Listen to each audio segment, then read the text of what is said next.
तो चलिए आइए नन्हे मुन्ने प्यारे प्यारे बच्चों, आप सभी का स्वागत है आपके अपने चैनल फन विद फिजिक्स में। तो बेटा आज हम लोग शुरू करने जा रहे हैं रिजिड बॉडी डायनामिक्स की हमारी सीरीज और आज का लेक्चर नंबर होने वाला है पहला। ओके, तो जैसे कि आप जानते हो इससे पहले मैं वर्टिकल सर्कुलर मोशन पूरा करके आया हूं, वर्क पावर एनर्जी पूरी करके आया हूं, बिल्कुल जीरो से लेकर और बिल्कुल एडवांस लेवल तक की। तो उसी तरह की जो चर्चा है हमारी रिजिड बॉडी डायनामिक्स की भी रहेगी। और आज मैं बेसिकली आपके साथ बात करने वाला हूं सेंटर ऑफ मास के बारे में। ठीक है, सेंटर ऑफ मास एक बहुत ही गजब का टॉपिक होता है। ठीक है, तो बिल्कुल एकदम जीरो मान करके शुरू करूंगा कि भाई मेरे बच्चों को कुछ भी नहीं आता, और वहां से लेकर के आपको धीरे धीरे बिल्कुल एडवांस लेवल तक मैं ले जाकर के इसको छोड़ूंगा, ताकि कोई भी एक भी वैरायटी ऐसी नहीं बचनी चाहिए कि मेरा बच्चा बोल दे कि सर ये सवाल सर आपने कराया नहीं, सर आपने छोड़ दिया सर ये सवाल, है ना। एक भी वैरायटी में ऐसी नहीं छोड़ूंगा। बाकी जैसा कि मैं हर एक वीडियो की शुरुआत में कह देता हूं कि मैं यहां से कितना भी अच्छा पढ़ा करके चला जाऊं, मैं कुछ भी आपको दे करके चला जाऊं, आपको उसका तब तक फायदा नहीं होगा जब तक आप लोग खुद से सवालों की प्रैक्टिस नहीं करते, जब तक आप लोग खुद से वर्कशीट सॉल्व नहीं करोगे, डीपीपी सॉल्व नहीं करोगे, आपको उसका बिल्कुल भी फायदा नहीं होगा। अब सर डीपीपी तो मेरे पास है ही नहीं सर, वर्कशीट तो है ही नहीं, मैं कहां से करूं? क्यों टेंशन ले रहा है तू? टेंशन लेने की कोई जरूरत नहीं है भाई साहब। प्ले स्टोर पे जाओ, आपकी अपनी app fun with physics download करो, उसमें सारे के सारे जो वर्कशीट हैं वो वहां पर अवेलेबल हैं, उनके सॉल्यूशन वहां पर अवेलेबल है, उन्हें डाउनलोड करो और खुद से सॉल्व करने का प्रयास करो। जो नहीं आए मुझसे डाउट पूछ लेना, ऐप में वो सारे के सारे फीचर मौजूद हैं जिनसे आप मुझसे अपने सारे के सारे डाउट्स क्लियर कर सकते हो। चाहे तो आप मुझे वॉइस नोट्स भेज सकते हो, चाहे तो आप मुझे डाउट की फोटो खींच करके भेज सकते हो, और मैं बहुत जल्दी से आपके डाउट वहां पर सॉल्व कर दूंगा। अच्छा, ऐसा भी हो सकता है कि मैं थोड़ा सा लेट हो जाऊं, क्योंकि यार ये सारा का सारा काम ना मुझे खुद से मैनेज करना पड़ता है। लेक्चर रिकॉर्ड भी करना है, उसे एडिट भी करना है, उसे अपलोड भी करना है, फिर ऐप मैनेजमेंट भी देखना है, सारा काम बिल्कुल वन मैन आर्मी चल रही है बेटा यहाँ पर बिल्कुल एकदम। ठीक है, तो हो सकता है मैं थोड़ा सा लेट हो जाऊं, पर मैं आपकी बातों का जवाब पर वहां पर जरूर दिया करता हूं, ये सारे बच्चे जानते हैं। ठीक है, चलो आ जाओ मेरी बात सुनो। देखो, तो आज हम लोग बात करने जा रहे हैं रिजिड बॉडी डायनामिक्स के बारे में। ओके, तो जैसे कि नाम से क्लियर है ना, रिजिड बॉडी है ना। देख बेटा, मैं क्या बेसिक बेसिक बातें करूंगा पहले आपके साथ थोड़ी थोड़ी, उसके बाद फिर मैं चर्चा का जो लेवल है वो धीरे धीरे बढ़ाता चला जाऊंगा। और आज की जो वीडियो है वो बेसिकली अंडरस्टैंडिंग वाली होगी कि तेरे को फील आए वाकई में कि यार ये रिजिड बॉडी क्या होती है, यार ये सेंटर ऑफ मास होता क्या है यार, और क्यों मैं पढ़ूं, क्या इसकी जरूरत है। ये सारी की सारी चीजें मैं आज वाली वीडियो में कवर करूंगा, तो बिल्कुल निश्चिंत रहे, बहुत मजा आएगा तेरे को, मेरी गारंटी बिल्कुल एकदम। ठीक है, अब आ जाओ यहां सुनो। देखो, तो रिजिड बॉडी की बात करी जाए भाई, है कि रिजिड बॉडी क्या होती है ना। रिजिड बॉडी देखो नाम से ही क्लियर है, मेरी थोड़ी सी हैंडराइटिंग ऐसी ही है, थोड़ा सा जरा मेरे साथ एडजस्ट करना। ओके, यहां सुनो। रिजिड बॉडी देखो बेटा, जैसे ये जो पेंसिल है मेरे पास सामने, देखो ये जो है ना, ये बेटा एक प्रकार की रिजिड बॉडी है। सर रिजिड बॉडी कैसे? सोचो, एक इसका एंड ये रहा, एक इसका एंड ये रहा। मुझे एक बात बताओ कि इन दोनों के बीच की दूरी कभी भी चेंज हो सकती है? बोले सर इसको ऐसे ऐसे घुमा दो, सर इसको ऐसे तोड़ के इधर ले आओ, तो बेटा ये बॉडी टूट जरूर जाएगी, परंतु इनकी जो बीच की जो दूरी है वो कभी भी चेंज नहीं होगी। मैं अगर इसको खींचने का प्रयास करूं तो ये खिंच भी नहीं सकती, है ना, ये टूट जाएगी, परंतु इसके दो पॉइंट के बीच की कभी दूरी कभी भी चेंज नहीं होगी। तो ऐसी बॉडीज जिनमें दो पार्टिकल्स के बीच की दूरी कभी भी चेंज नहीं होती, उसे रिजिड बॉडी कहा जाता है। बोल बात समझ आई? अरे पक्का? हाँ, या मुझे बताओ क्या हमारी जो ह्यूमन बॉडी है क्या वो रिजिड बॉडी है? वो रिजिड बॉडी नहीं है। सोच करके देखो, अभी देखो एल्बो में और फिंगर में देखो कितनी ज्यादा दूरी है। अब देखो दूरी कम हो गई ना, नहीं आया मैं क्या कह रहा हूं, है कि नहीं? अब सोच के देखो, देखो इस अंगूठे में और इस पॉइंट में कितनी ज्यादा दूरी है, देखो बिल्कुल कम हो गई, है ना। तो रिजिड बॉडी तो भाई साहब मुर्दे की होती है, वो जब मर जाता है ना फिर बिल्कुल रिजिड हो जाती है, बिल्कुल एकदम। हाँ, उसकी बात नहीं कर रहा हूं मैं, जिंदा आदमियों की बात कर रहा हूं बेटा। उनमें जो दो पॉइंट के बीच की दूरी होती है वो कभी भी चेंज नहीं होती, रिजिड बॉडी में कभी भी चेंज नहीं होती, और जो नॉन रिजिड बॉडी होती है उसमें तो चेंज हो ही सकती है ना। चलो आ जाओ, तो डेफिनेशन लिखते हैं यहाँ पर। क्या डेफिनेशन लिखी, ध्यान से देखना भाई, पूरा फोकस यही, ध्यान से एकदम, बढ़िया नोट्स बनाने एकदम गजब के एकदम। यहां सुनो, बोला गया कि द बॉडी, मेरे साथ साथ देख लो, the body in which the separation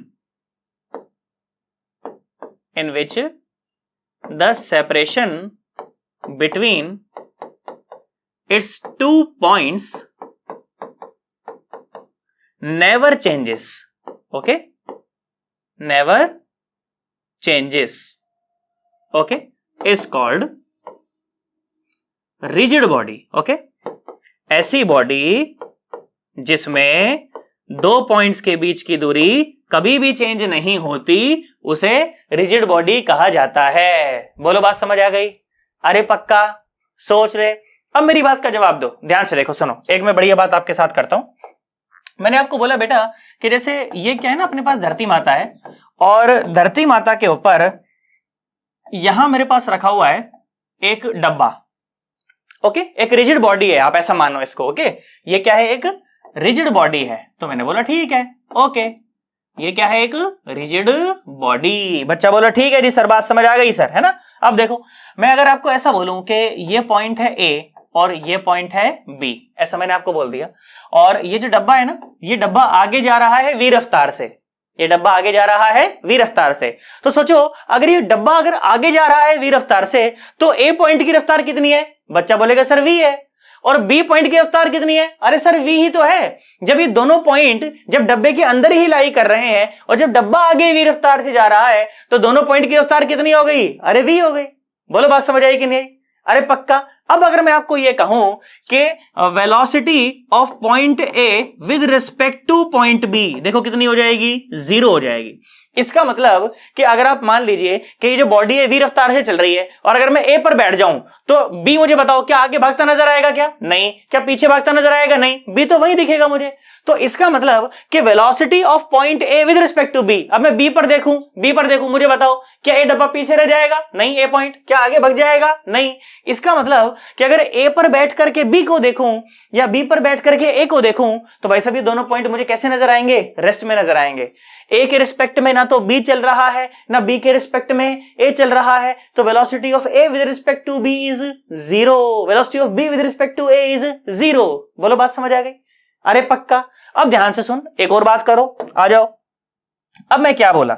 अब मैं ये बोला कि हमारे पास क्या है ना भैया, हमारे पास एक ठो पहिया है।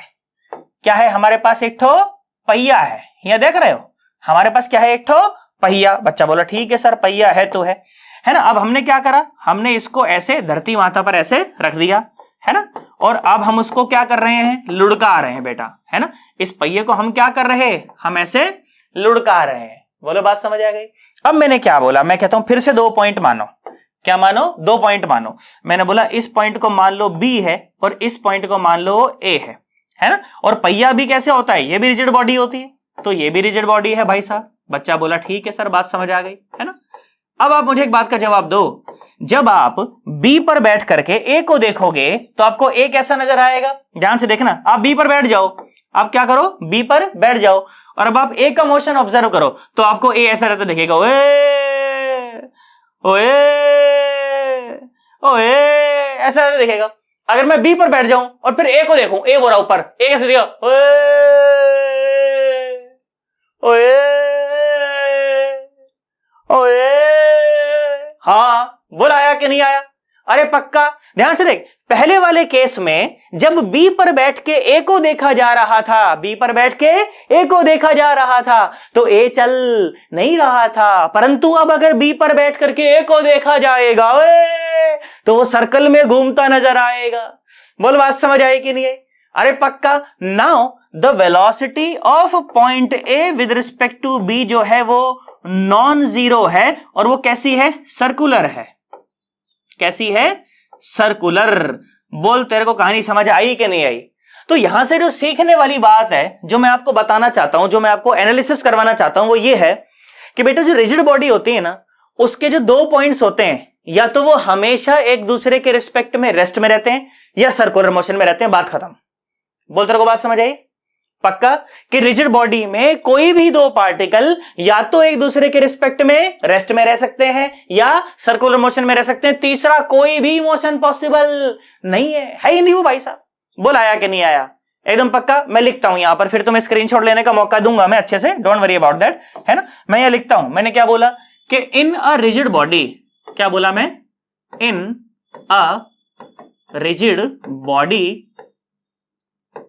2 पार्टिकल्स, चाहो तो मेरे साथ साथ भी लिख सकते हो आप, 2 particles can either be at rest with respect to each other, with respect to each other, or they can be in circular motion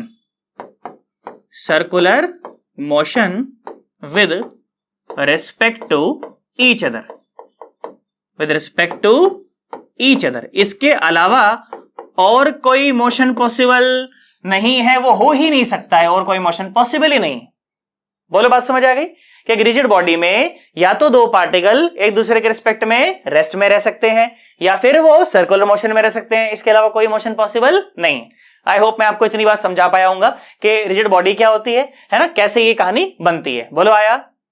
पक्का?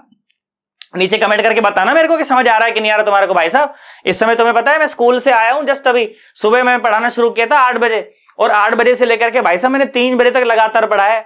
फिर 3 बजे मैं बैठा गाड़ी में भाई साहब, 4 बजे मैं घर में घुसा हूं, और अब देख लो इस टाइम लगभग देखो 5 बज रहे हैं, और भाई साहब तुरंत अब पढ़ाया जा रहा है। अब रात को भाई साहब मुझे नहीं पता 8 बजे 9 बजे 10 बजे, पर तुम्हारे लिए मैं करूंगा, ये बिल्कुल करूंगा भाई साहब, दिल से करूंगा, मन में से फीलिंग आती है कि नहीं करना है भाई, है ना। तो नीचे कमेंट करके बताना मेरे को कि सही लग रहा है कि नहीं लग रहा है ना। आ जाओ चलो देखो, इसका बढ़िया सा स्क्रीनशॉट लो, उसके बाद फिर मैं चर्चा को आगे बढ़ाता हूं, ठीक है। करो, ले लिया? अरे स्क्रीनशॉट ले लिया? पक्का? दोबारा साइड में हो जाऊं क्या? है ले देख, दोबारा साइड में हो गया हूं मैं। कर लिया तुमने? देख लो, चलो ठीक है, आ जाओ, इसको मिटा देता हूं मैं, है ना। और बढ़िया बढ़िया बात मैं आपके साथ करता हूं, मैं ऐसी आशा कर रहा हूं भाई मेरे बच्चे स्क्रीनशॉट ले चुके हैं सारे, है ना। आ जाओ जी, देखो तो ये बात हो गई है ना, हमने क्या बात करी, अभी हमने रिजिड बॉडी की बात कर ली। अब हम बात करते हैं सेंटर ऑफ मास की, ठीक है, कि ये क्या बीमारी है भाई साहब। बीमारी नहीं है, गजब की चीज है भाई साहब, मजा आएगा तुमको बिल्कुल, है ना। Centre of mass, centre of मास, देखो हाँ ये रहा, है ना। अच्छा तुम्हें पता है कल था संडे, और मैंने संडे को जानते हो मैंने 1 घंटे पढ़ाया, 1.5 घंटे पढ़ाया मैंने, और 1.5 घंटे पढ़ाने के बाद ना मेरे को अंदर से लगा कि साला फील नहीं आ रही है बे। फिर मैंने कहा यार जब मेरे को पढ़ा करके फील नहीं आ रही तो यार बच्चे को कैसे फील आएगी, है ना। तो फिर भाई साहब मैंने सारी रिकॉर्डिंग डिलीट कर दी। अब हो सकता है तुम में से कुछ बच्चे मुझे गालियां भी दे रहे हो, साला एक तो बहुत लेट वीडियो लाता है, ऊपर से पढ़ाया हुआ भी डिलीट कर देता है, दुष्ट आदमी, है ना। पर क्या फील नहीं आ रही थी यार अंदर से, फिर मेरे को लगा मेरे को ही फील नहीं आ रही तो बच्चे को क्या घंटा फील आएगी यार, फिर मैंने डिलीट कर दिया, है ना। यहाँ देखो मैं दोबारा पढ़ा रहा हूँ, ये देखो कल वाली चीज एकदम, है ना। देखो यहाँ सुनो, सेंटर ऑफ मास की बात करते हैं, आ जाओ, है ना। सेंटर ऑफ मास, बढ़िया फील दूंगा तो टेंशन मत ले, मजा आएगा तेरे को। सेंटर ऑफ मास बेटा, इसे ना यहां फिजिक्स में इसे COM भी लिख देते हैं कभी कभी। 1 मिनट रुक जाओ, अच्छा स्मार्ट बन रहा है साला, रुको, स्मार्ट बोर्ड है तो क्या स्मार्ट बनेगा हमारे सामने, इसको पता नहीं हम मास्टर हूं। Centre of mass, centre of मास, इसको COM भी कह देते हैं, ठीक है। क्या होता है मैं आपको बताता हूं, पहले 2 लाइनें लिखता हूं, उसके बाद आपको बड़े ढंग से मैं फील देता हूं कि होता क्या है, ठीक है। सुनो, आ जाओ यहां सुनो, देखो फील देने की तो मेरी गारंटी है ना। सेंटर ऑफ मास क्या बोला गया कि it is defined as the, चाहे तो मेरे साथ साथ लिख लो, it is defined as the point, it is defined as the point inside और आउटसाइड ऑफ द बॉडी। ढंग से समझाऊंगा, डोंट वरी, है ना। It is defined as the edge a point inside और outside the body where its whole of the mass is said to be situated या centered। कभी कभी आप किसी किताब में इसको ऐसा भी लिखा हुआ देखेंगे, है ना। और क्या एक चीज और होती है, क्या कहा जाता है कि it is also said to be the balancing point of the body।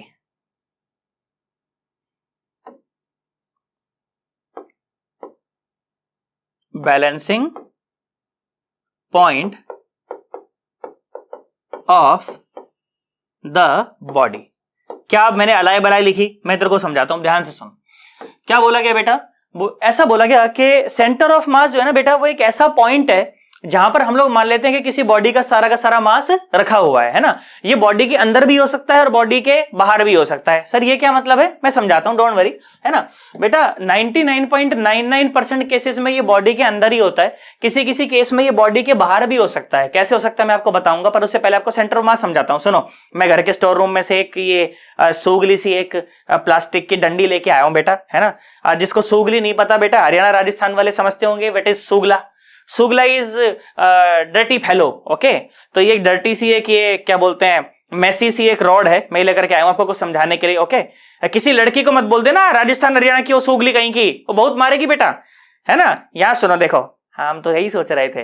देखो अब जैसे मेरे पास क्या एक रॉड है, ओके, और मैं इसको यूनिफॉर्म रॉड बोल रहा हूं। सर यूनिफॉर्म रॉड का क्या मतलब है बेटा? यूनिफॉर्म रॉड का मतलब है कि अगर मैं इसके बराबर लेंथ के टुकड़े कर दूंगा ना, तो हर एक लेंथ में बराबर वजन ही आएगा, ठीक है। मैं वजन नाप नाप के टुकड़े नहीं कर रहा, मैं सिर्फ लेंथ नाप नाप के टुकड़े कर रहा हूं, और हर एक लेंथ में बराबर बराबर ही क्या होगा, मास होगा। क्यों? क्योंकि इसकी जो मास डेंसिटी है वो यूनिफॉर्म है। मतलब जितना मास इस टुकड़े में है उतना इसमें है, उतना इसमें, उतना इसमें, उतना इसमें, उतना इसमें, उतना इसमें, ओके। तो इस तरह के ऑब्जेक्ट को यूनिफॉर्म ऑब्जेक्ट कहा जाता है। बोलो बात समझ आ गई? अब बेटा ये जो यूनिफॉर्म रॉड है ना, आप देखिए बिल्कुल इसके बीच में आप देखिए यहां पर एक ऐसा पॉइंट आपको मिलेगा जिस पॉइंट के अबाउट हम इसे बैलेंस कर सकते हैं, देखिए, है ना। बोलो बात समझ आ गई? अब आप मुझे एक बात का जवाब दीजिए कि क्या यहां पर इस रॉड का मास नहीं है? हाँ है ना, यहां पर भी मास है, यहां पर भी मास है, यहां पर भी मास है, यहां भी मास है, यहां भी मास है, और यहां भी मास है। भाई रॉड है, रॉड का टुकड़ा वहां पर कोई मौजूद है, अगर रॉड का कोई पार्टिकल है तो मास तो है ही ना। पर सोचो कि बीच वाले पॉइंट पर ये बैलेंस हो पा रही है। बच्चा बोलेगा सर कहीं और करके दिखाओ। मैंने बोला मान लो चलो यहां पर अगर मैं इसे बैलेंस करने की कोशिश करूं तो देखो नहीं हो पाती बैलेंस, गिर जाती है ये। बच्चा बोले सर यहां करके दिखाओ, तो मैंने यहां करने की कोशिश करी तो देखो फिर गिर जाती है, फिर गिर जाती है। परंतु यहां कहीं बीच में आप देखिए एक ऐसा पॉइंट बनता है जिस पर ये जो रॉड है ये ऐसे बैलेंस हो जाती है। तो जिस पॉइंट पर ये देखो बैलेंस हो जाती है, देखो बिल्कुल एकदम, है ना, जिस पॉइंट पर ये इस तरह से बैलेंस हो जाती है उसी पॉइंट को कहा जाता है centre of mass of the object. क्या कहा जाता है? Centre of mass of the object. हालांकि अभी ये बॉडी के अंदर ही है। जैसे जो पहिया होता है ना साइकिल का, उसका जो सेंटर ऑफ मास होता है वो बिल्कुल उसके बीच में होता है। अब देखो पहिया तो है साइड में, है ना, रिंग है या पहिया है जो भी है वो तो है साइड में, परंतु उसका centre of mass balancing point बीच में होता है। इसके अलावा आप उसे किसी भी पॉइंट पर बैलेंस कभी भी नहीं कर सकते हैं, ठीक है। अब देखो कितनी देर से बैलेंस है, गिर ही नहीं रही यहां पर ही, है ना। तो इस पॉइंट को इसका सेंटर ऑफ मास कहा गया। अब सुनो मेरी बात, ये तो था एक यूनिफॉर्म ऑब्जेक्ट, है ना। अगर ऑब्जेक्ट थोड़ा सा नॉन यूनिफॉर्म हो, कैसे? जैसे ये मेरे घर में थोड़े दिनों पहले पाइप का काम हुआ था, तो वहां से मैंने डंडी चुरा ली, ओके। और साइड में देखो यहाँ पर एक एल्बो है, ये है ना, जो लोग समझते हैं थोड़ा सा प्लम्बिंग का काम उन्हें पता है इसे एल्बो क्या कहते हैं। एल्बो से फिर ऐसे जॉइंट इधर हो जाते हैं ना, तो यहाँ पर एक थोड़ा सा मैंने मास बढ़ा दिया है ये एल्बो लगा करके, ओके। अब सुनो, यहां से लेकर यहां तक तो देखो मास सेम सेम है, परंतु यहां एल्बो लगने की वजह से इस साइड जो मास है वो ज्यादा हो गया, है ना। इस एंड पर मास जो है वो कम है और इस एंड पर जो मास है वो ज्यादा है। बोलो बात समझ आ गई? अब सुनो भाई, सर आपने बताया था सर बिल्कुल बीच में सर अगर बैलेंस करेंगे तो बैलेंस हो जाएगी। मैंने कोशिश करी, नहीं हो रही, गिर गई, है ना। मैंने कोशिश करी, भाई साहब नहीं हुई बिल्कुल बीच में, लो नहीं हो रही। सर आपने तो बोला था सर, अभी तो करके दिखाया था कि बीच में, इसमें क्यों नहीं हो रहा? अब ध्यान से देख, बीच में तो नहीं, परंतु अगर मैं इसे हल्का सा यहां पर साइड में कहीं इसे मैं ऐसे झुका दूं, देखो हल्का सा साइड में, देखो अब आप देखेंगे कि ये जो पॉइंट है ना, देखो बिल्कुल बीच का पॉइंट तो नहीं होगा, है ना। देखो कोशिश करते हैं इसको थोड़ा सा बैलेंस करने की। ओए होए होए होए, बेइज्जती मत करिए, देख हो जाइयो, कहीं बच्चों के सामने भी बेइज्जती करा दे, ये देख, है ना। अब तू देखेगा कि ये जो लेंथ है ये कम है और ये लेंथ देखो बहुत ज्यादा है कि नहीं, है ना। यहां पर बैलेंस हो गई है, बोलो हुई है कि नहीं हुई, है ना। देखो ये बैलेंस हो गई, है कि नहीं। उस तरफ इस तरफ लेंथ ज्यादा है और इस तरफ लेंथ कम है कि नहीं। क्यों ऐसा? क्यों? क्योंकि बेटा जो सेंटर ऑफ मास होता है ना वो भारी मास की तरफ शिफ्ट हो जाता है कि नहीं। अगर कोई ऑब्जेक्ट है हमारे पास और उस ऑब्जेक्ट में एक तरफ मास ज्यादा है और एक तरफ जो मास है वो कम है, तो जो सेंटर ऑफ मास होता है, क्या होता है, जो सेंटर ऑफ मास होता है वो भारी मास की तरफ शिफ्ट हो जाता है। यहां पर भारी मास है ना, तो सेंटर मास यहां शिफ्ट हो गया। यहां हल्का मास है तो सेंटर हल्के मास से दूर और भारी मास के तरफ, यहां कहीं देखो, है ना। ये देखो अभी सामने से हवा भी आ रही है ना, इसलिए थोड़ा सा वो है ना। ये देखो बैलेंस हो गई ना, अरे पक्का। अब देखो इस तरफ लेंथ कम है, इस तरफ लेंथ ज्यादा है, तो भारी मास की तरफ शिफ्ट हो जाता है सेंटर ऑफ मास। बोलो बात समझ आ गई? एकदम पक्का? बॉडी के अंदर भी लाई कर सकता है, बॉडी के बाहर भी लाई कर सकता है। बोलो आया कि नहीं आया? It is defined as the balancing point of the object and क्या होता है? It shifts towards the heavier mass. जहां पर हैवी मास होता है ये वहां पर शिफ्ट कर जाता है। बोलो बात समझ आ गई? पक्का? अच्छा एक बात और मैं आपको बता देता हूं, जैसे फॉर एग्जांपल अगर एक पॉइंट यहां पर ये रहा, एक पॉइंट ये रहा, तो सेंटर ऑफ मास जो होता है ना, इन दोनों पॉइंट को मिलाने वाली जो लाइन है, ये लाइन है ना, इन दोनों पॉइंट को मिलाने वाली लाइन पर ही कहीं ना कहीं बीच में ही लाई करता है। बोलो बात समझ आ गई? है ना? सेंटर मास कहां लाई करता है? दोनों पॉइंट को मिलाने वाली लाइन के ऊपर ही कहीं ना कहीं लाई करता है। बोलो बात समझ आ गई? मैं लिखूंगा यहां ये बात, है ना, तो समझ जाना। समझ जाओगे क्या? अरे पक्का? चलो आ जाओ, देखो और बढ़िया बढ़िया बातें मैं आपके साथ करता हूं। सुनिए, मैं लिखता हूं यहां पर आपको चीजें, ठीक है जी? अभी तक जो मैंने आपको पढ़ाया वो मैंने आपको समझाया क्या? देखो ध्यान से देखो। It is defined as the point inside और outside the body where whole of the mass is said to be situated या सेंटर्ड। बात हो गई, है ना? उसके बाद बोला गया it is also defined as the balancing point of the body. जहां पर उसे बैलेंस किया जा सके उसे सेंटर ऑफ मास कहते हैं, उस पॉइंट को सेंटर ऑफ मास कहते हैं। समझ गए क्या? अरे पक्का? और क्या बोला गया मैं लिख देता हूं यहां पर, जो दूसरा पॉइंट था ना लिख देता हूं। क्या बोला गया? देखो ध्यान से देखो। It shifts towards the heavier mass, towards the heavier mass. ठीक है, ये हैवियर मास की तरफ शिफ्टेड होता है and it lies on the line joining the masses. okay, line joining the masses।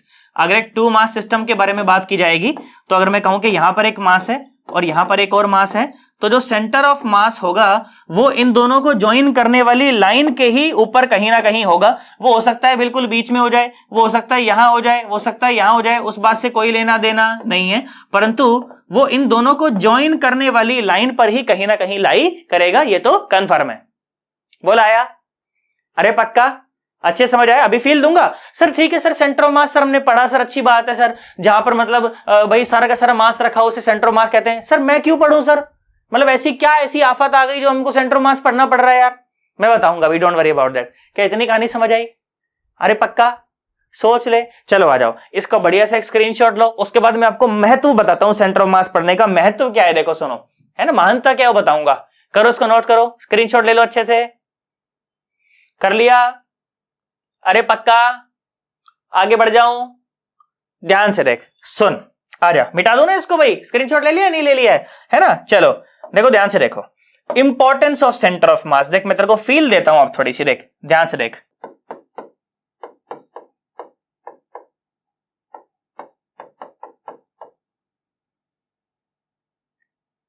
अब देख बेटा, सुन, आजा, है ना, इंपॉर्टेंस ऑफ सेंटर ऑफ मास की बात करते हैं। सुनो क्या इंपॉर्टेंस है। देख एक फिगर की सहायता से मैं आपको समझाऊंगा थोड़ा सा ना, बढ़िया सा। देखो मैं उसे इंपोर्ट करके यहां पर लेकर के आता हूं। देखो बहुत अच्छा आपको लगेगा, आप भी बोलोगे यार मजा आया, मतलब, है ना। देख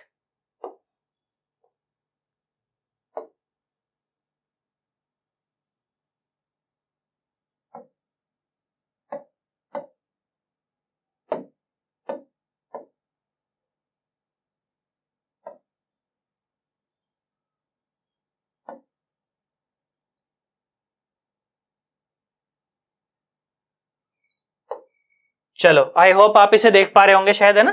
देख पा रहे हो क्या कैमरा में इसको अच्छे से, है ना? मैं देखूं जरा एक बार। हाँ देख तो पा रहे हो, बिल्कुल कोई दिक्कत वाली बात नहीं है ना। अच्छा मेरी बात सुनो, देखो यहाँ पर क्या है ना, यहाँ पर हमारे पास ससुरा एक मोटा सा आदमी है, आप देख पा रहे हो क्या? अभी मोटे से आदमी ने साला बैट फेंक के मारा। बैट समझते हो क्या? बैट कैसा होता है? वो बेसबॉल वाला, है ना। जैसे फॉर एग्जाम्पल मान लो ये डंडी थी, है ना, इस डंडी को इसने यहां से ऐसे ओए साला ऐसे फेंक दिया, तो ये डंडी देखो ऐसे गई घूमते घूमते, ओए ओए ओए ओए ओए ओए गिर गई। बोल बात समझ आई? ऐसे थी डंडी का पात, देखो ऐसा था, डंडी का पात देखो ऐसा था, ऐसा था, है ना। सुनो, यहां से जब फेंकी ना डंडी को, जब फेंका गया तो डंडी ऐसे गई, देखो ओए ओए ओए ओए ओए ओए ऐसे। हाँ समझा तेरे को? अरे पक्का ऐसा मोशन हुआ बेटा। अब तू मेरी बात ध्यान से सुनिए, देखा फोकस बनाने का टाइम है, देख तब फील आएगी। देख सुन, मैंने क्या करा, मैंने कहा तू ना वो पॉइंट मार्क कर जो हत्थे का जो वो है ना, ये जो बैट का जो हत्था है, जो हैंडल है, उस हैंडल वाले पॉइंट को हम देखेंगे अब, है ना। सुनना मेरी बात, ध्यान सुनना, बढ़िया सा कलर सुन लेता हूं मैं, तुमको मजा आए। ताकि, है ना, लो ये देखो, तो जो हैंडल का जो हत्था था, हैंडल का हत्था नहीं, बैट का हैंडल या बैट का हत्था, ओके, तो बेटा वो पहले देख इसके हाथ में रहा होगा, कहीं ना कहीं यहां रहा होगा, बोल रहा बच्चा, बोला हाँ सर। उसके बाद देख, ध्यान से देखियो भाई, पूरा फोकस यहीं देख, अब मजा आना चाहिए। देखो तो पहले जो हत्था था वो कहीं ना कहीं यहां रहा होगा, उसके बाद देखो हत्था यहां है ना, उसके बाद तू देख हत्था यहां है, उसके बाद हत्था यहां है, और फिर ये यहां पहुंच गया। इंग्लिश मीडियम वाले बच्चों, हत्था मतलब हैंडल होता है अंग्रेजों।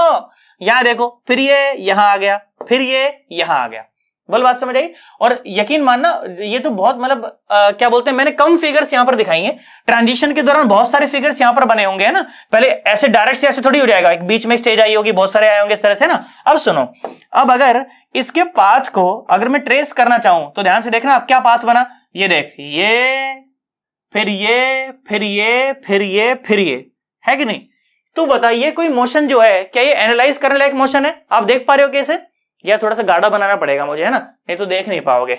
यहां सुनो, देखो क्या पॉइंट था, ये पॉइंट था, ये पॉइंट था, ये पॉइंट था, ये पॉइंट था, ये पॉइंट था, ये पॉइंट था, और ये पॉइंट था। अब अगर इन्हें आपस में ज्वाइन कर दिया जाए तो देखो उसका ऐसा मोशन हो रहा है, ऐसा। अब देखो, कैसे देख पा रहे हो, देखें जरा एक बार। मुझे नहीं पता यार तुम देख पा रहे हो कि नहीं देख पा रहे हो, मुझे ऐसा लग तो रहा है कि देख पा रहे होगे, परंतु चलो देख लेंगे, है ना। आप समझ जाना बेटा, है कि नहीं, कि सर किसकी बात कर रहे हैं, हैंडल वाले पोर्शन की उसकी बात कर रहे हैं, तो वो वैसे ही नहीं दिखेगा। मैंने कहा यार मजा ही नहीं आया साले इसमें, तो यार ये कैसा मोशन यार, अजीबोगरीब सा मोशन है यार, है कि नहीं। परंतु आप बहुत ध्यान से देखोगे ना, तो इस बैट का एक पॉइंट पक्का पक्का ऐसा है जिसने बड़ा ही प्यारा सा मोशन किया है ना। बताऊं कौन सा है वो पॉइंट? आप ध्यान से देखना, मैं आपको बताऊंगा, देखना, सुनो बेटा। ये जो बैट का जो मिड पॉइंट है ना, आप देखो ये पहले यहां था, है ना। बैट का जो मिड पॉइंट है ये पहले यहां था, है ना, और उसके बाद अब ये पॉइंट यहां है, उसके बाद अब ये पॉइंट यहां है, अब ये पॉइंट यहां है। आप देखो ये पॉइंट यहां है, इस तरह से, है ना। अब अगर इस मिड पॉइंट की अगर आप देखो, अगर मैं ट्रेजेक्टरी बनाना चाहूं ना, देखो कितना खूबसूरत पाथ लिया है ना।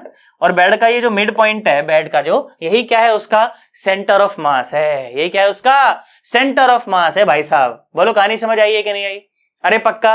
तो हमने क्या देखा कि जो सेंटर ऑफ मास है ना यार, वो बड़ा ही मतलब समझो आप एक अच्छा सा पाथ लेता है। बाकी जो सारे के सारे पॉइंट हैं वो बहुत उल जरूल सा पाथ लेते हैं। फॉर एग्जांपल अगर मैं इसके बेस की बात करना चाहूं तो देखो, पहले जो बेस है वो कहीं यहां रहा होगा, है कि नहीं, हाथ में जब रहा होगा तो, है ना। तो बेस फिर क्या होगा, देखो ध्यान से देखो, नहीं यहां रहा होगा पहले ना, उसका बेस यहां रहा होगा, फिर यहां की बजाय देखो, फिर यहां पहुंचा, फिर यहां पहुंचा, फिर यहां पहुंचा, फिर यहां पहुंचा, फिर यहां पहुंचा, फिर यहां पहुंचा, ऐसे। तो ये बिल्कुल एकदम उल जलूल सा पाथ है यार, है ना। परंतु जो सेंटर ऑफ मास है वो एक बड़ा प्यारा सा पाथ लेता है कि नहीं। तुम समझ पा रहे हो ना मेरी बात? 110%। अब ध्यान से देखना आप, तो सेंटर ऑफ मास पर बैठ करके अगर मैं किसी उस पॉइंट को ऑब्जर्व करूं, मैं जरा यहां पर बना करके दिखाता हूं, क्योंकि मैं श्योर नहीं हो पा रहा हूं कि आप पता नहीं देख पा रहे होगे कि नहीं देख पा रहे होगे, है ना। यहां देखो, सुनो, तो ये थी उसकी ट्रेजेक्टरी इस तरह से, है ना। ध्यान से देखो अब आप, तो शुरू में बेटा जो बैट था, मैं कह रहा हूं कि मान लो वो इस तरह से कुछ रहा होगा यहां पर, है ना, इस तरह से रहा होगा, और फाइनली जो बैट है वो बैट हो गया, मान लो कुछ इस तरह से हो गया, इस तरह से हो गया, है ना, ऐसा हो गया।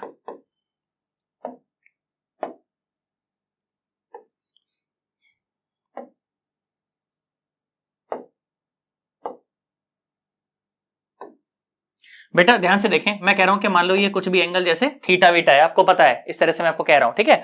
अब आप सोच करके देखो, तो ये है उसका सेंटर ऑफ मास जिसे मैं ए बोल रहा हूं, और ये है उसका बी पॉइंट, जो टिप वाला जो पॉइंट है ना, उसके हत्थे वाला पॉइंट या बेस वाला पॉइंट, जो भी आप मानना चाहो, है ना।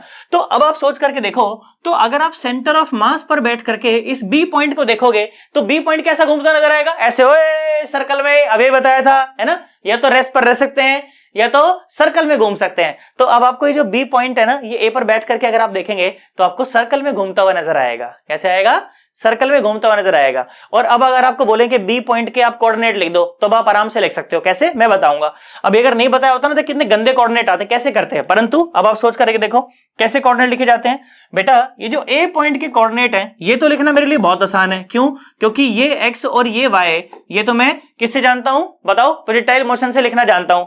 X is equal to u x t plus half a x t square, और y is equal to u y t plus half a y t square. बोलो जानते हो कि नहीं जानते हो? जानते हो ना। अब मेरी बात सुनो, देखो तो अगर आपको ये बोले कोई कि बी पॉइंट के कोऑर्डिनेट बताओ, आप तो साहब के बी पॉइंट के कोऑर्डिनेट कितने हैं, आपसे तो ये सवाल पूछ ले मान लो, तो बेटा ध्यान से सुन, अगर मैं कहूं कि मान लो कि ये जो लेंथ है ना, ये लेंथ अगर L है, ये लेंथ अगर L है, तो सोच के देख, तो ये जो लेंथ है ये कितनी है, ये है L का cos थीटा, और ये इतनी, ये जो लेंथ है ये कितनी है, L का sin थीटा। जिसको कंपोनेंट तोड़ने आते हैं उसको ये बात पता है ना। तो बेटा अगर इसके कोऑर्डिनेट को अगर मैं x dash comma y dash बोल दूं, तो जो x डैश है ना, that is nothing but x plus इस x में आप ये L sin थीटा और जोड़ दीजिए, है कि नहीं। देखो आगे x कोऑर्डिनेट, ऐसे y डैश पूछ ले तो आप इस y में ये लेंथ और जोड़ दीजिए, ये लेंथ कितना है, ये है L का cos थीटा। इस तरह से कहानी बनती है, आप देखो, है ना।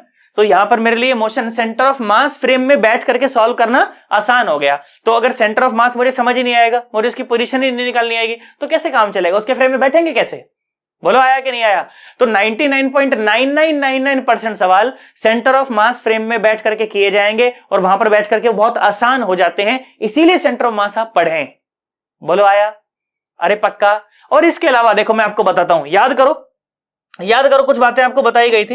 क्या बातें, जब बेटा हम आपको ये कहते थे ना कि जो नेट फोर्स है बॉडी के ऊपर, that is equal to body का ही मास इंटू बॉडी का ही एक्सेलरेशन। याद है इक्वेशन में आपको लिखवाता था, है ना, बॉडी का मास मल्टीप्लाइड बाय बॉडी का एक्सेलरेशन।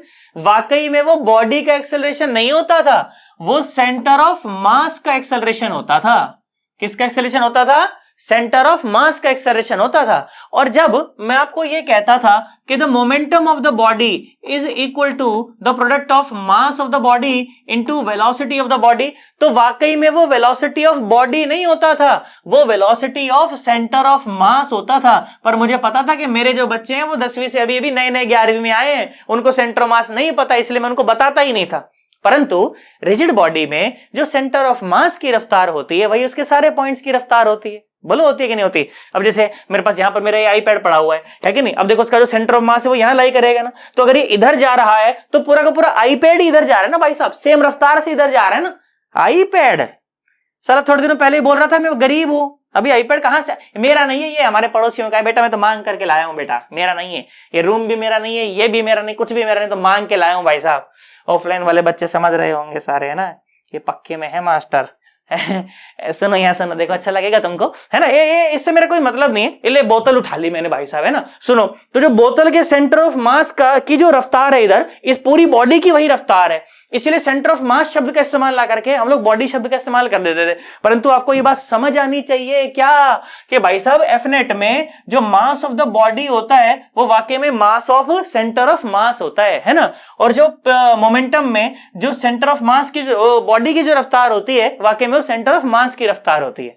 समझो कि नहीं समझो यार, पक्का याद रह जाएगा कि F net is equal to mass of the body multiplied by acceleration of center of mass। ऐसे मोमेंटम में भी mass of the body multiplied by the velocity of the center of mass। आया थोड़ी होगा, पक्का समझे। तो ये सब फिगर तेरे को बनाने की कोई जरूरत नहीं है, तो टेंशन फ्री रहे बिल्कुल, 1% भी कोई जरूरत, तेरे को फील देने के लिए किया है मैंने। तेरे को क्या लिखना है, तेरे को सिर्फ ये दो बातें समझ आनी चाहिए। कौन सी दो बातें, ये दो बातें कि यार सर ने ना यार हमारे को ये दो बातें बताई थी यार, है ना, बस ये दो बातें आपको पता होनी चाहिए, बाकी कुछ भी नहीं, बाकी मैं देख लूंगा, डोंट वरी, है कि नहीं। वो जब आपका दोस्त ज्यादा पी लेता है तो यही बोलते हैं ना, तेरा भाई है ना, भाई सब देख लेगा, तो मैं बोल रहा हूं भाई साहब तुम्हारे सर है ना, देख लेंगे, डोंट वरी अबाउट दैट। आप तो सिर्फ ये समझो कि ये दो बातें आपको समझ आई है कि नहीं आई, बाकी तो मेरा काम है, मैं देख लूंगा। बोला आया, अरे पक्का, अरे जी निकलने को हो गया मेरा समझा के, बोला आया कि नहीं आया, नीचे कमेंट करके मेरे को बताना समझ आ रहा है कि नहीं आ रहा भाई साहब। और वो ऐप डाउनलोड करके सॉल्यूशन जरूर करना, वो सोल्व करना खुद से, नहीं तो सब धरा रह जाएगा ये। हाँ ये मिलेगा फिर बाद में सिलेक्शन के नाम पे, समझ गए ना, पक्का। ये तो समझ गए सर, हाँ ये तो पता नहीं समझ गया कि नहीं समझ गया यार, है ना। चलो ठीक है, आगे बढ़ सकता हूं मैं। तो सर जब सेंटर ऑफ मास यार इतना यार इंपॉर्टेंट है साला, मतलब डिफिकल्ट मोशन को भी इतना आसान कर देता है, मतलब है कि नहीं, तो यार तो पढ़ना चाहिए यार। बोल पढ़ना चाहिए कि नहीं पढ़ना चाहिए ना, तो पढ़ना चाहिए। तो पहले निकाले तो सही कि सेंटर मास होता कहां है। फॉर एग्जांपल जैसे मैंने बोला था कि बैलेंसिंग पॉइंट है, तो आपका जो सेंटर ऑफ मास होता है ना बेटा वो यहां होता है, यहां, ये देखो ये हमारी बॉडी का सेंटर ऑफ मास होता है, जो हमारी जो नाभि होती है ना, जो नेवल होता है, सेंटर मास होता है। अब इसमें से भाला घोप दूं मैं, और भाला घोप के आपको टांग दूं ना ऊपर, तो आप आधे इधर भाई साहब लटके हो जाओगे उसके ऊपर। इसके अलावा सिर में भाला मार के लटकाऊं तो फिर ऐसे लंबे नहीं लटक पाओगे। नहीं आया मैं क्या कह रहा हूं, है ना यार, यहां जगह भी नहीं बची थोड़ी सी, है ना। देख इधर सुन, मैंने बोला मान लो ये आप हो, ये आपकी मुंडी है, ये आपका पेट है, ये आपकी दो टांगे, ये आपके दो हाथ, ओके, और ये है आपका सेंटर ऑफ मास, ठीक है। और इसमें मैंने भाला घोप दिया बेटा, ओके, ऐसे है ना, और ऐसे आपको लटका दिया, तो आप लटक गए। बोलो आया कि नहीं आया यार, है ना। तो ये हमारा सेंटर ऑफ मास है, हमारा बैलेंसिंग पॉइंट है, ओके। यहां पर भाला घोपता तो आप ऐसे नीचे लटक जाते, यहां भाला घोपता तो आप ऐसे नीचे लटक जाते, परंतु ऐसे भाला घोपा तो आप भाई साहब हवा में भाई साहब पंछी बन उड़ता फिर बन रहे हो। बोलो आया, अरे पक्का, बोल बात समझ आई कि नहीं आई। इतनी बात तो लॉजिकल है, इसमें तो कोई दिक्कत नहीं है। तुम देख पा रहे हो ना, मैं यहाँ ऐसी पता चले फिजूल बना रहा हूँ यार, कुछ भी समझ आ रहा नहीं आ रहा, है ना। चलो वैसे मैं ऐसा कर रहा हूँ, देख पा रहे होगे शायद, है ना। चलो जी, इसको मिटा दूं, समझे तुम लोग, है ना। ये दो बातें तुम्हें बस पता होनी चाहिए, बाकी सब तो ठीक है, बाकी मैं देख लूंगा। समझ गए ना, पक्का। चल ठीक है, बढ़िया से है कि इसका अच्छे से स्क्रीनशॉट लो, उसके बाद फिर मैं चर्चा को आगे बढ़ाता हूं। देखो करा तुमने, ले लो स्क्रीनशॉट ले लो, पोजीशन की बात करेंगे, बहुत मजा आएगा। चलो जल्दी करो, करा, अरे पक्का, चल ठीक है, आ जाओ, मिटा दो इसको, पक्का एकदम। चल ठीक है, सुन, मिट गया, ओके। चलो थोड़ा सा इसको साफ भी कर दूं क्या, है ना, तेरे को फील तो आए कम से कम पढ़ते हुए। देख जहां जहां पे उंगली लग जाती है ना, फिर ये ऐसे हो जाता है फिर, है ना। देखो सुनो जरा एक बार, है ना, क्या बात कर रहे थे हम लोग, पोजीशन ऑफ सेंटर ऑफ मास की बात कर रहे थे, ठीक है। सुनो अब जरा ध्यान से, देख बहुत मजा आएगा तेरे को।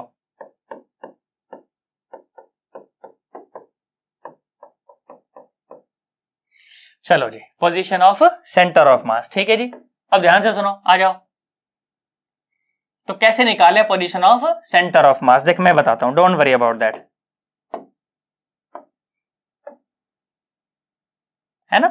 देख बेटा मैं क्या बोला, मैं तेरे को ऐसे बोलता हूं, मान लो कि हमने क्या किया ना, पहले हम लोग एक फ्रेम ऑफ रेफरेंस मान लेते हैं। क्या मान लेते हैं, frame of reference. Sir frame of reference ये क्या होता है, बेसिकली जहां पर बैठ करके ऑब्जर्वेशन ली जाती है उसे फ्रेम ऑफ रेफरेंस कहते हैं। Set of axes X Y Z, बस उसे ही फ्रेम ऑफ रेफरेंस कहते हैं। क्या कहते हैं, फ्रेम ऑफ रेफरेंस, ओके। चलो आ जाओ जी, झिंगाला हो देखो, ई हमार एक्सिस, सेट ऑफ एक्सिस हम बना रहे हैं बेटा, है ना। और हम ऐसी आशा कर रहे हैं कि आप हमारी बात समझ पा रहे होंगे। नहीं समझ पा रहे हैं तो समझने का कोशिश कीजिए बेटवा। ध्यान से देखिए कि ई है हमार एक्स एक्सिस, ई है हमार वाई एक्सिस, और ई है हमार जेड एक्सिस। बोलिए तुमको हमारी बात समझ आ रहा है कि नहीं आ रहा है ना। हम समझ रहे हैं कि तुमको आ रहा होगा। अब देखिए बेटा मैं क्या बोला, मैं तेरे को ये बोला कि हम ना दो क्या मानते हैं, मास मानते हैं। मैं 2 मास सिस्टम के लिए निकाल करके बता रहा हूं, फिर उसे n मास के लिए मैं जनरलाइज कर दूंगा, ओके। चलो मेरी बात सुनो ध्यान से, देखो आपसे पहले ना आपके बाद, आपसे पहले ना आपके बाद, ना कोई आया ना आएगा। ये मैंने क्या बनाया, सुनो आप पहले गाना गा लो, उसके बाद समझा लेना। पढ़ाने है पता नहीं, गाना गाने क्या कर रहा है। देख बेटा सुन, मैंने क्या बोला कि मैंने ना 2 मासेस माने। एक इस मास को मैं बोल देता हूं कि ये मास है कोई m1 और ये मास है कोई m2, ओके। और ये जो m1 मास का जो पोजीशन वेक्टर है ना, इसको मैंने r1 वेक्टर बोल दिया। क्या बोल दिया, r1 वेक्टर। और ये जो m2 मास है ना बेटा, इसके पोजीशन वेक्टर को मैंने r2 वेक्टर बोल दिया। बोलो कहानी समझ आई, अरे पक्का। और सुनो बेटा, इन दोनों मासेस को मिलाने वाली जो लाइन है ना, इन दोनों मासेस को मिलाने वाली जो लाइन है, वो लाइन मैं खींचने का प्रयास करता हूं। सुनो, तो वो लाइन मुझे लग रहा है कुछ ऐसी नहीं ऐसी नहीं बैठेगी। रुक जाओ, थोड़ा और अच्छा उसको बनाते हैं हम लोग, और कलर से बनाते हैं, आप लोग देख नहीं पाओ शायद उसको। कहां गया, ये रहा, है ना। देखो ये देखो, मुझे लग रहा है ऐसे, है ना। दोनों मासेस को मिलाने वाली जो लाइन है, that line is something like this. बोलो देख पा रहे हो क्या कैमरा में आप लोग अच्छे से, है ना। हाँ जी देख पा रहे हैं भाई बच्चे मेरे सारे, है ना। देखो जी, तो ये क्या था, R1 था। R1 was the position vector of m1 mass, ठीक है ना। R1 was the position vector of m1 mass, okay. और R2 was the position vector of m2 mass। बोलो बात समझ आ गई। तो बेटा इस m1 मास का और इस m2 मास का ये जो सिस्टम मैंने बनाया है, 2 मासेस हैं, ये क्या है, ये तो बस उनकी पोजीशन को बताने वाली 2 लाइनें हैं। वाकई में मास कहां है, वाकई में मास यही है बस। तो इन दोनों को मिलाने वाली जो लाइन है ना, जो सेंटर ऑफ मास है, वो कहीं ना कहीं इस लाइन पर ही लाई करेगा, ये तो हमें पता है। अब हो सकता है M1 की तरफ शिफ्टेड हो सकता है M2 की तरफ शिफ्टेड हो सकता है बिल्कुल बीच में ही हो, दोनों मास सेम हो, तो मुझे क्या पता भाई साहब, है कि नहीं, हमका कहां मालूम कहां हो सकता है वो, है ना। तो मैंने क्या बोला, मैंने बोला कि चल मान ले, है ना, मैंने बोला कि चल मान ले कि जो सेंटर ऑफ मास है वो हियां बानी, सेंटर ऑफ मास कहीं था यहाँ बानी। ओके, बोलो आया तुमको। ये जो पॉइंट है ना, ये पॉइंट, इसको हम बोल रहे हैं ससुर सेंटर ऑफ मास, ये सेंटर ऑफ मास है। अब मुझे एक बात बता, जैसे मैंने सेंटर ऑफ मास को यहां पर बनाया, तुझे लॉजिकली समझ आ गया होगा ना कि कौन सा मास ज्यादा है, M1 मास ज्यादा है और M2 मास कम है। लॉजिक समझ आया ना? अरे पक्का। अब देखो मेरे पास ना यहाँ पर दो चॉइसेस हैं, चाहे तो मैं आपको ये जो फॉर्मूला है पोजीशन ऑफ सेंटर ऑफ मास का, चाहे तो मैं आपको पूरा डिराइव करके दिखाऊं और चाहे मैं आपको डायरेक्ट बता दूं, ठीक है। पर मैं ऐसी कोशिश करता हूं कि मैं आपको दिखाऊं एक बार वो फॉर्मूला आता कहां से, ताकि आपको फील आए उस चीज के कि हाँ यार सर देखो बात तो बिल्कुल सर ने सही कही। मैं चाहूं तो उस फॉर्मूले को डायरेक्ट भी लिख सकता हूं और यकीन मानना आपके सारे सवालों से हो जाएंगे, परंतु मैं चाहता हूं कि यार मेरे हर एक बच्चे को ना फील आनी चाहिए कि यार बात ऐसी होती है यार, है ना। तो मेरी बात सुन, ध्यान सुन। और बेटा ये जो पिंक जो एरो बनाई है ना, this is the position vector of centre of mass RCM। और वाकई में जो पिंक एरो है, जो R वेक्टर जो है RCM, यही मेरा निकालने का मेरा लक्ष्य है। एक गाड़ी जा रही, ट्रेन, बहुत यहां से आवाज आप लोग सुन पा रहे होंगे, छुक छुक छुक छुक, है ना। इसको निकल जाने देते हैं, वैसे कोई बात नहीं, सुनो, है ना। तो ये जो RCM है basically that is the position vector of the centre of मास। बोलो बात समझ आई? अरे पक्का। और यही मुझे निकालना है, किसके टर्म में निकालना है? R1 R2 M1 और M2 के टर्म में मुझे निकालना है। समझ आया? पक्का। अब मेरी बात सुनो बेटा, मैं क्या करता हूं ना, मैंने बोला कि मैं एक काम करता हूं, मैं दोनों जो M1 और M2 है ना, मैं दोनों के ऊपर ना कुछ फोर्सेस लगाता हूं। क्या करता हूं? कुछ फोर्सेस लगाता हूं। तो मैंने ऐसे क्या करा, मैंने M1 के ऊपर एक फोर्स लगाया। मैंने क्या करा? मैंने M1 के ऊपर एक फोर्स लगाया। मैंने ऐसे ही M2 के ऊपर भी एक फोर्स लगाया। कैसे लगाया? सुनना जरा ध्यान से, मैं बताता हूं। मैंने ऐसे M2 के ऊपर भी एक फोर्स ऐसे लगा दिया। बोलो जी बात समझ आई? अरे पक्का। जो M1 के ऊपर फोर्स लगाया मैंने उसे बोला F1 वेक्टर, और जो M2 के ऊपर जो मैंने फोर्स लगाया उसे मैंने बोला F2 वेक्टर। बोलो बात समझ आ गई? बेटा अब जिस बॉडी के ऊपर फोर्स लगाया जाता है उस फोर्स से उस बॉडी का जो मोमेंटम है वो चेंज कर जाता है। फॉर एग्जाम्पल आप सोच करके देखो कि यहां पर एक बॉटल है मेरे हाथ में, है कि नहीं। अब इस बॉटल पर मैं फोर्स लगाऊंगा, है ना, ऐसे फोर्स लगाऊंगा तो इसका जो मोमेंटम है वो चेंज करेगा, है कि नहीं, ये मूव करना चाहेगी। और Newton second law of motion क्या कहता है? Newton second law of motion ये कहता है, क्या कहता है सुनो, कि F vector is equal to dp vector by dt vector. बोलो तुम बताओ ये कहता है कि नहीं कहता, या मैं कुछ गलत बात तो नहीं कर रहा हूं? अरे कहता है कि नहीं कहता? तो फॉर एग्जाम्पल अगर मैं M1 मास के लिए बेटा अगर मैं सेम इक्वेशन लिखना चाहूं, मुझे एक बात का आप जवाब देना, क्या मैं ऐसे लिख सकता हूं क्या? ध्यान से देखो, मैंने लिखा कि F1 vector is equal to dp1 vector और बाय dt। बोल आया कि नहीं आया? dp1 क्या है यहां पर? dp1 is the momentum of this mass m1। जैसे मैं फोर्स लगाऊंगा ये चलने लग जाएगा तो इसका एक मोमेंटम आ जाएगा, उसको मैं p1 बोल रहा हूं। बोलो आया कि नहीं आया? एकदम पक्का। हाँ ऐसा लिखा जा सकता है क्या, कि जो p1 आएगा, p1 vector that will be equal to m1 और साथ में v1 वेक्टर, और जो p2 वेक्टर आएगा वो बताओ वो कितना आ जाएगा? वो आ जाएगा m2 और साथ में v2 वेक्टर। बोलो कहानी समझ आई? अरे पक्का। अब ध्यान सुनो, तो देखो ये क्या आया, d बाय dt और साथ में p1। p1 क्या है बताओ? ये है m1 और साथ में v1 वेक्टर। बोलो जी कहानी समझ आई? अरे पक्का। उसी तरह से आप बहुत ध्यान से देखें बेटा, जो वेलोसिटी होती है, याद करो वेलोसिटी क्या होती थी? वेलोसिटी इज नथिंग, मैं यहां लिखता हूं कि velocity is nothing but the change in position vector of the body with respect to time, है ना, dr बाय dt, यही होती थी वेलोसिटी। तो अब अगर मैं v1 लिखना चाहूं तो देखो v1 कितना आ जाएगा? v1 आ जाएगा dr1 वेक्टर और डिवाइडेड बाय dt, है ना।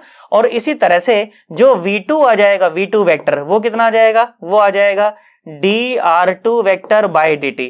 अब देखो ये वही बच्चा समझ पाएगा जो काइनेमेटिक्स ढंग से पढ़ करके आ रखा है। अगर आपने काइनेमेटिक्स ढंग से पढ़ी है तब तो आपको ये बात समझ आ रही होंगी, और नहीं तो आपके प्राण निकल जाएंगे बेटा कि पता नहीं मास्टर कह क्या रहा है ना।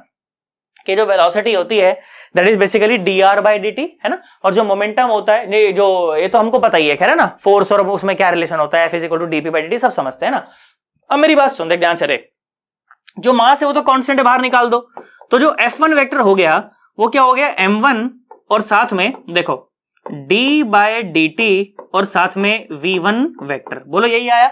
अब V1 वेक्टर की वैल्यू अगर आप यहां पर पुट करने का प्रयास करोगे वो कितना है, वो है dr1/dt, है ना। तो कितना आ जाएगा, ये आ जाएगा M1 और साथ में d/dt और देखो V1 की वैल्यू रखो, ये आ जाएगा dr1 वेक्टर और बाय dt। बोलो क्या तुम्हें कहानी समझ आई है? अरे पक्का। तो देखो अगर F1 की वैल्यू अगर मुझे यहां से निकालनी पड़े तो F1 की वैल्यू ये आई है, देख F1 वेक्टर देखो क्या आया, ये आया M1। और ध्यान से देख बेटा, अभी डबल डिफरेंशिएशन हो गया किसका, R1 का। और वैसे भी समझते हो कि वेलोसिटी को एक बार डिफरेंशिएट किया जाता है तो एक्सेलरेशन ही आता है, और वो एक्सेलरेशन ही तो आ रहा है यहां पर, है कि नहीं। तो वेलोसिटी को बेसिकली क्या किया जा रहा है, एक बार डिफरेंशिएट किया जा रहा है। या पोजीशन वेक्टर को 2 बार डिफरेंशिएट किया जाता है तो एक्सेलरेशन ही आता है, सब लोग समझते हैं ये बातें, है ना। आ जाओ यहां सुनो, तो ये आ गया कितना, साथ में d² R1 वेक्टर और डिवाइडेड बाय dt²। बोलो आया कि नहीं आया? अरे पक्का। सिमिलरली, है ना, सिमिलरली जो F2 वेक्टर आएगा वो क्या आ जाएगा, वो आ जाएगा M2 और d² और R2 वेक्टर और डिवाइडेड बाय dt, है ना। बच्चा बोला सर ठीक है सर, आपकी बात समझ आ गई। ये 2 बातें हमने यहां से लिख दी। बोलो लिख दी क्या? अरे पक्का बेटा। अब इस इक्वेशन नंबर 1 को और इक्वेशन नंबर 2 को अगर हम लोग जोड़ने का प्रयास करें तो आप सोचिए क्या बनने वाला है। अगर मैं 1 को अगर 2 में जोड़ दूं तो अब देखो ये क्या बना, ये बना F1 वेक्टर और प्लस का F2 वेक्टर, और सामने देखो क्या बना, ये बना M1 और साथ में d² R1 वेक्टर और डिवाइडेड बाय dt, है ना, और प्लस ये बन गया M2 और साथ में d² R2 वेक्टर और डिवाइडेड बाय dt। बच्चा बोला सर सही है, बात समझ आ गई बेटा। अब अगर मैं इस M1 और M2 को अगर मैं एक सिस्टम की तरह ट्रीट कर रहा हूं, किस तरह ट्रीट कर रहा हूं, एक सिस्टम की तरह अगर मैं ट्रीट कर रहा हूं, किसको, M1 और M2 को, है ना। इस M1 को और इस M2 को अगर मैं एक सिस्टम की तरह ट्रीट कर रहा हूं तो बेटा एक मिनट रुक जाओ, अच्छे से बनाते हैं इसको। M1 और M2 को मैं क्या बोल रहा हूं कि अगर मैं एक सिस्टम की तरह ट्रीट कर रहा हूं इसको, है ना, तो ये जो F1 प्लस F2 है ये बेसिकली क्या है, this is the net force on the system, this is the net force on the system, है ना। इन दोनों का जो जोड़ है, इन दोनों का जो ये जो जोड़ है that is equal to the net force on the system. बोलो बात समझ आ गई। और सामने देखो d² बाय dt² कॉमन है ना, d² बाय dt², है ना। देखो मैंने यहां लिखा नहीं, d² बाय dt² कॉमन है ना। अब यहाँ क्या है, कैमरा है ना सामने, तो बच्चे होते तो तुरंत बता देते कि सर देखो गलती करी सर, है ना। तो देखो ये क्या आया, ये आया d² और बाय dt² आ गया कॉमन, और सामने देखो ये क्या रखा है, यह रखा है M1 और R1 वेक्टर और प्लस ये क्या रखा है M2 और साथ में R2 वेक्टर।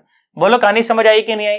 अरे पक्का। और अभी मैंने थोड़ी देर पहले ही आपको बताया था कि जो नेट फोर्स होता है वो किसके बराबर होता है, सिस्टम का mass into acceleration of centre of मास। याद करो, है ना, सिस्टम का मास, पूरी बॉडी का mass multiplied by the acceleration of centre of मास। तो मैं यहां पर लिखता हूं, देखो सिस्टम का मास कितना है, वो है M1 प्लस M2 और into acceleration of centre of mass, और सामने कितना आ गया, ये आ गया d² बाय dt² और ये आ गया M1 R1 वेक्टर और प्लस M2 R2 वेक्टर। बोलो बात समझ आई कि नहीं? अरे पक्का। अब सोचो, जैसे एक नॉर्मल एक्सेलरेशन को हम लोग ऐसे लिखते हैं क्या कि dr वेक्टर का स्क्वायर इस तरह से है ना, और डिवाइड बाय dt², है ना।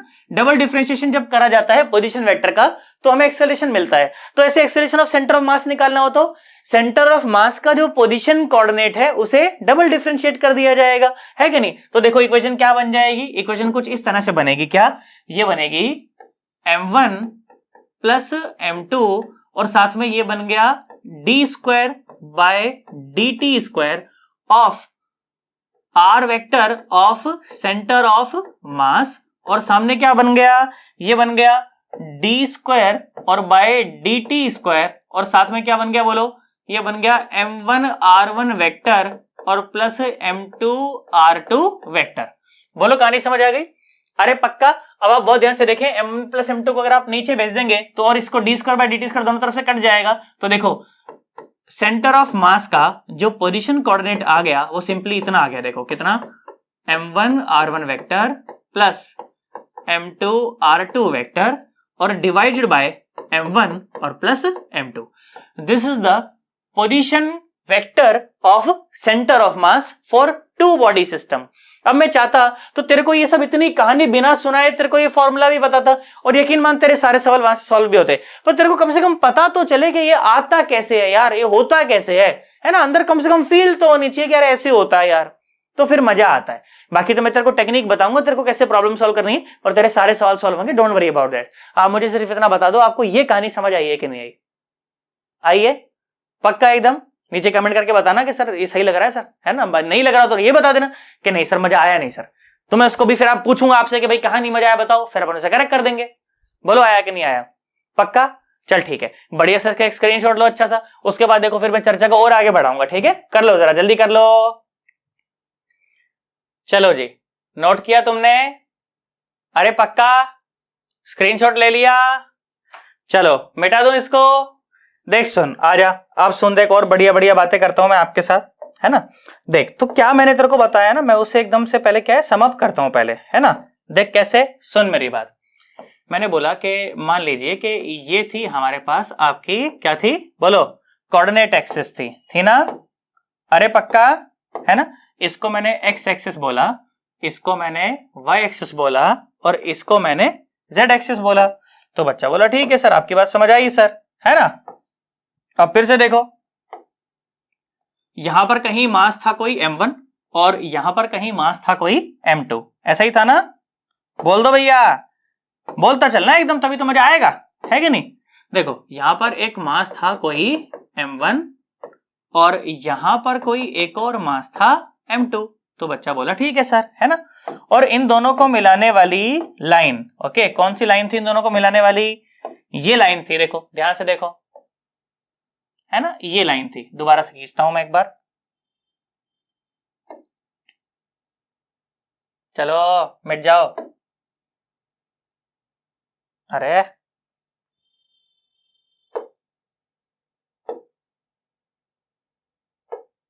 मिट नहीं रही है बे। हाँ यहाँ आ जाओ। तो इन दोनों को मिलाने वाली लाइन कौन सी थी बेटा? इन दोनों को मिलाने वाली लाइन थी ये, यही थी ना। अरे पक्का, है ना।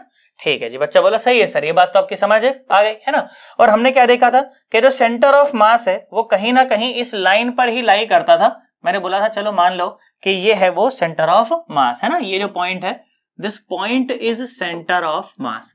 तो जो सेंटर ऑफ मास है उसकी जो लोकेशन है वो ये निकल करके आई थी। सुनो, इस पोजीशन वेक्टर को बोला गया था R1 वेक्टर, है ना। M1 मास की पोजीशन को बताने वाला वेक्टर R1 वेक्टर और M2 मास की पोजीशन को बताने वाला वेक्टर R2 वेक्टर और सेंटर ऑफ मास की पोजीशन को बताने वाला वेक्टर RCOM, है ना। तो हमने क्या देखा बेटा? हमने ये देखा कि जो RCOM आया वो क्या आया?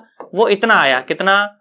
M1R1 vector plus M2R2 vector और डिवाइडेड बाय M1 और प्लस M2। बोलो इतना ही आया था, है ना। अब किसी अच्छे बच्चे ने सवाल पूछा कि सर जरूरी थोड़ी है सर किसी सिस्टम में सर दो ही मासेस हो सर, M1 M2, सर ज्यादा मासेस भी तो हो सकते हैं सर, फिर उस केस में सर हमें क्या करना चाहिए? बेटा ध्यान से देख, अगर मैं तो कहता हूं n मास होता, एक M2 M3 M4 M5 ऐसे होता, तो बेटा जो RCOM आ जाता है ना, मैं क्या लिख रहा हूं? फॉर n मास सिस्टम, है ना, फॉर n मास सिस्टम। अगर फॉर n मास सिस्टम अगर हमें इसे फॉर्मूला को लिखना पड़ जाए तो आप बहुत ध्यान से देखिए बेटा, जो फॉर्मूला आएगा वो ये आएगा, ध्यान से देखना कि जो RCOM आ जाएगा वो ये आ जाएगा। सुनो, M1R1 वेक्टर प्लस M2 और R2 वेक्टर, और कहां तक जाना है हमको जाना है Mn और Rn वेक्टर तक। अब ये 3 मास भी हो सकते हैं, 4 भी हो सकते हैं, 10 भी हो सकते हैं, 20 भी हो सकते हैं, है ना। और प्लस M2 और अप टू कहां तक चला जाना है? Mn मासेस तक चला जाना है। बोलो बात समझ आ गई? मैं ऐसी आशा कर रहा हूं तुम्हें आ गया होगा। अरे पक्का, है ना। तो ये कहानी है, ध्यान से देखो, ये कहानी है ना। ये फॉर्मूला हमारे को समझ आना चाहिए। बोलो आया है कि नहीं आया भाई साहब? अरे बोलो, पक्का एकदम, है ना। तो ये बात है ना, क्योंकि अगर n मास सिस्टम होता तो उस समय जो सेंटर ऑफ मास है वो इस तरह से लिखा जाता है। कैसे? m1 r1 vector plus m2 r2 vector plus m3 r3 vector plus m4 r4 vector up to mn rn vector और divide by m1 plus m2 plus m3 plus m4 up to mn। बोल, बात समझ आई? अरे पक्का बेटा। अब ध्यान देने वाली बात यह है कि पोजीशन वेक्टर बना किससे होता है। याद करो, कोई भी जो r वेक्टर होता है वो कैसे लिखा जाता है? ऐसे लिखा जाता है। क्या? कि r vector is equal to X I cap plus Y J cap plus Z K cap. बोलो, यही लिखा जाता है ना। उसमें जो एक्स वाई जेड होते हैं, ये क्या होते हैं? ये पोजीशन कोऑर्डिनेट्स होते हैं। क्या होते हैं? पोजीशन कोऑर्डिनेट्स होते हैं। तो इसका मतलब कि ये जो m1 मास है, इसके भी कोई ना कोई पोजीशन कोऑर्डिनेट रहे होंगे। बच्चा बोला हाँ, क्या रहे होंगे बताओ? ये रहे होंगे x1, y1 और z1। तो बच्चा बोला हाँ सर, बात सही है। अच्छा, इसी तरह से जो m2 मास है, इसके भी पोजीशन कोऑर्डिनेट रहे होंगे x2, y2 और z2। हाँ जी, बिल्कुल सही है। और उसी तरह से बेटा ये जो सेंटर ऑफ मास है ना, इसके भी पोजीशन कोऑर्डिनेट रहे होंगे। क्या? ये रहा होगा XCOM, YCOM और ZCOM। वाकई में अगर आपको पोजीशन कोऑर्डिनेट पता चल जाते हैं तो पोजीशन वेक्टर तो पता चल ही जाएगा। पोजीशन वेक्टर पता चल जाता है तो पोजीशन कोऑर्डिनेट तो पता चल ही जाएंगे। वाकई में जो r वेक्टर है ना, इसके अंदर ये तीनों चीजें छुपी हुई होती हैं। तो अगर ये तीनों चीजें मुझे निकालनी है, XCOM, YCOM और ZCOM, तो ध्यान से देखना, मैं टीप टीप के लिख रहा हूं इसी को, बिल्कुल एकदम टीप टीप के। देख मैंने क्या लिखा, ध्यान से सुनियो, पूरा फोकस यहीं सुन। XCOM मतलब के x coordinate of centre of mass, x coordinate of centre of मास। क्या लिखा गया? ये लिखा गया m1 x1 plus m2 x2 और अप टू कहां तक जाना है हमारे को? mn xn और डिवाइडेड बाय, बोलो, m1 प्लस m2 और अप टू mn। बोलो, बात समझ आई कि नहीं आई? This is the x coordinate of center of mass for a n body system। मैं ऐसी आशा कर रहा हूं तुम्हें समझ आ गया होगा। इसी तरह से अगर YCOM की बात करें तो कितना आ जाएगा? m1 y1 plus m2 y2। अरे बोलो सन्नाटो, आगे क्या आ जाएगा? ऐसे ही ये आ जाएगा mn और yn और डिवाइडेड बाय, बोलो बोलो बोलो, m1 प्लस m2 और अप टू इस तरह से mn। ये आ जाएगा y coordinate of centre of mass for n body system. और उसी तरह से अगर हमें ZCOM की बात करनी पड़ जाए तो जो ZCOM आएगा वो आएगा m1 z1 plus m2 z2 और अप टू कहां तक जाना है? mn zn तक जाना है और divided by m1 plus m2 और अप टू mn। बोलो, बात समझ आई कि नहीं आई? क्या तुम्हें कहानी समझ आई है? अरे पक्का, अगर ये फॉर्मूले तुम्हें याद रहेंगे तो तुम्हारे सवाल फिर भी नहीं होंगे। सुनो, ये फॉर्मूले तो गधेड़ों को भी याद रह जाते हैं। इस फॉर्मूले के बाद क्या है? कुछ टेक्निक है। सवालों को सॉल्व करने के लिए कुछ टेक्निक चाहिए होती है। अगर वो टेक्निक आपको नहीं आएगी ना तो भाई साहब फॉर्मूला याद भी रहेगा ना तो घंटा सवाल नहीं होगा तुमसे। बोलो, बात समझ आई कि नहीं? तो ये क्यों पढ़ाया फिर? अबे फॉर्मूला भी तो लगेगा ना, है ना। फॉर्मूला तो बाद में लगेगा। वो जो टेक्निक मैं आपको लिखाऊंगा ना, 3 4 5 लाइन लिखवाऊंगा, उसमें जो आखिरी लाइनें होगी ना, आखिरी लाइन यही होगी कि फॉर्मूला लगाकर आंसर निकाल लें। पर फॉर्मूला लगाने के लिए पहले कुछ चीजें आपको सेट करनी पड़ेगी सवाल में, फिर फॉर्मूला बैठेगा। ये जो फॉर्मूले है ना, ये फॉर्मूले तो गधेड़े को भी याद रह जाते हैं। जो कती गधेड़ा होता है ना, कती गधेड़ा, उसको भी याद रहता है ये फॉर्मूले तो, कि XCOM क्या होता है, YCOM क्या होता है और ZCOM क्या होता है, उसको भी याद होते हैं फॉर्मूले तो भाई साहब। पर गधेड़े के सवाल नहीं बनते पेपर में। क्यों? क्योंकि गधेड़े को टेक्निक नहीं पता होती। बोला आया कि नहीं आया? इतनी देर से हमारा टाइम पास कर रहा है ये, है ना। बोला आया? अरे पक्का समझ आया तेरे को एकदम अच्छे से? फॉर n बॉडी सिस्टम ऐसे लिख लेना कि सेंटर ऑफ मास, ऐसे लिखना position coordinates of centre of mass for n body system. लिख लोगे क्या? अरे पक्का। तो आज का जो लेक्चर था ना, उसमें मैंने आपको रिजिड बॉडी कवर करवाई, मैंने आपको सेंटर ऑफ मास का क्या फिजिकल सिग्निफिकेंस होता है मैंने वो आपको कवर करवाया। अच्छा, एक बात और मुझे बात बताना, पूरा फोकस है।